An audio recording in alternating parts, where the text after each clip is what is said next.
What's going on, people? It's just your boy DJ DD Deviant here, and I'm bringing you guys a little commentary, and I needed the longer gameplay for this commentary, as you see the topic in the description, whatever.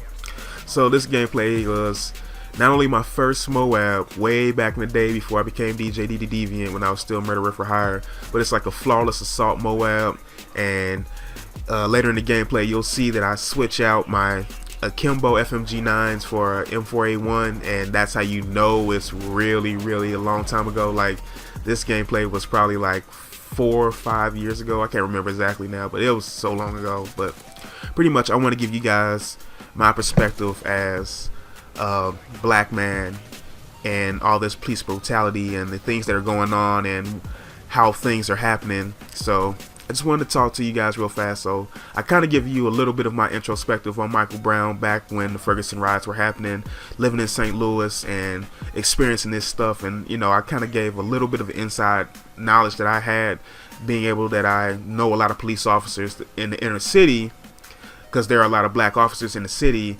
and, you know, they were privileged to some of the information. So I knew some stuff, but in the surrounding counties like Ferguson and some of the other municipalities, there's a different mentality about the segregation in the police force. But anyway, between Michael Brown, Eric Gardner, Freddie Gray, and all this other stuff going on, the guy in, I want to say it was Carolina, I can't remember, who was pulled over for not having a tail light and got shot in the back.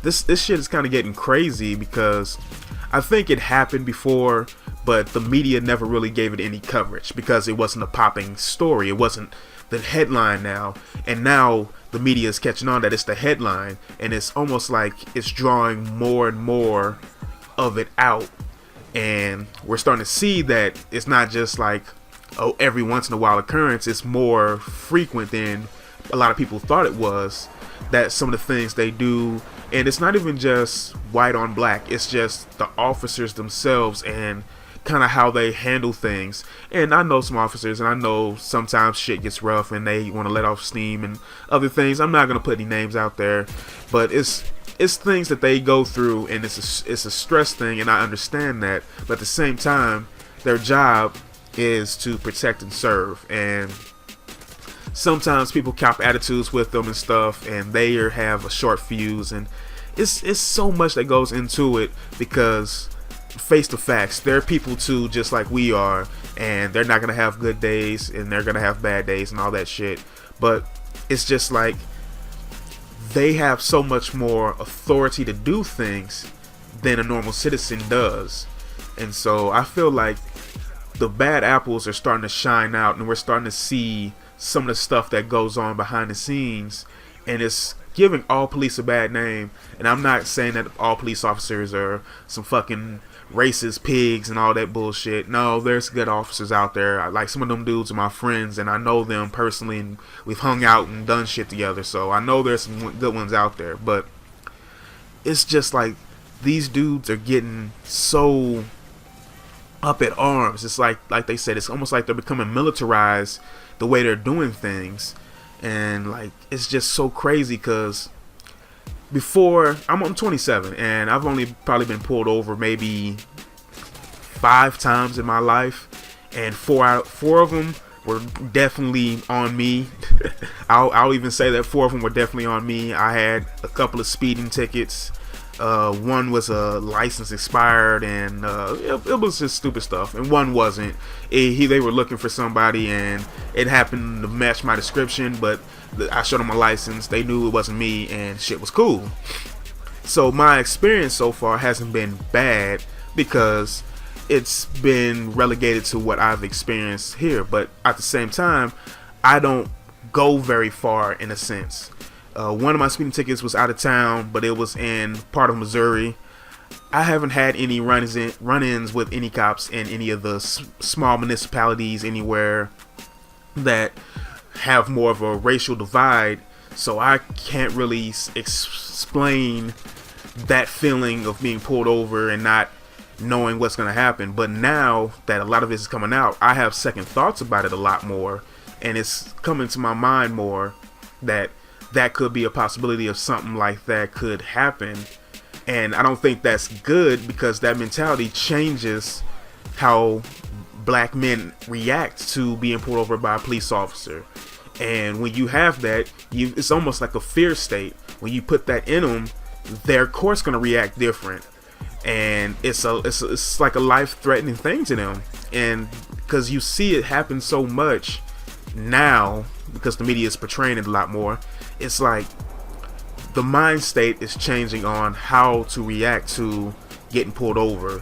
Because something as simple as getting stopped for a tail light, then all of a sudden you're getting shot 8 times in the back, is crazy. You just don't know what these situations are coming to.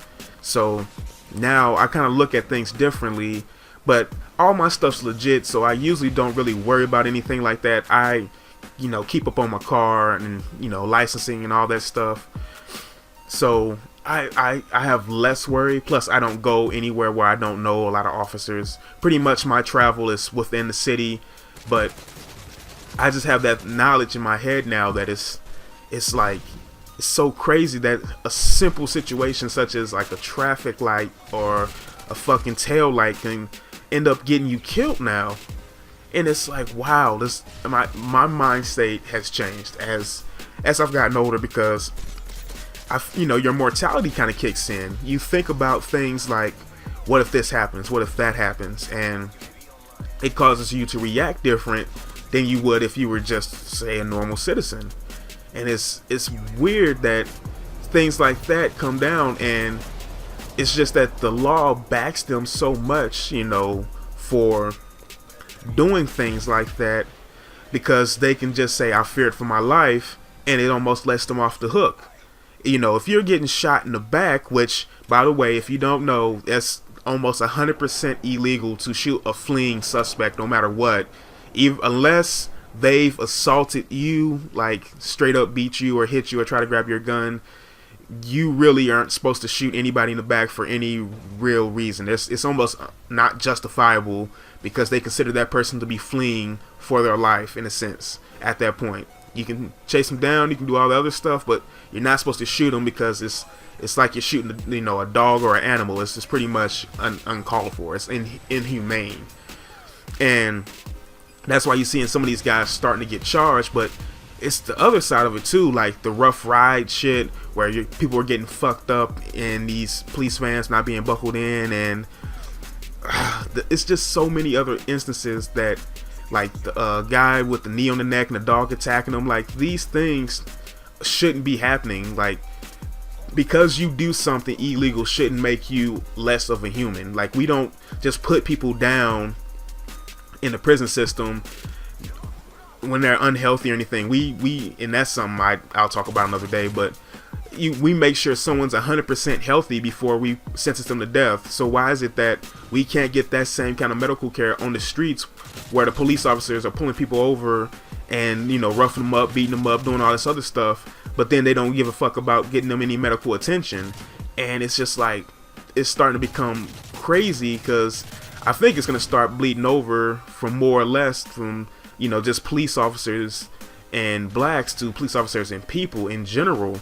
And that's even more of a scary thought, because then it becomes a real militarized state, where it's just like a class war, where the police officers are like an enforcer for the states and the cities and the municipalities, and the people are just victims. But pretty much it's just my little introspective that it's changing the mindset. So it's been your boy Deviant, man. I'll holler at you guys a little bit later. Hopefully you guys enjoyed the commentary, and peace.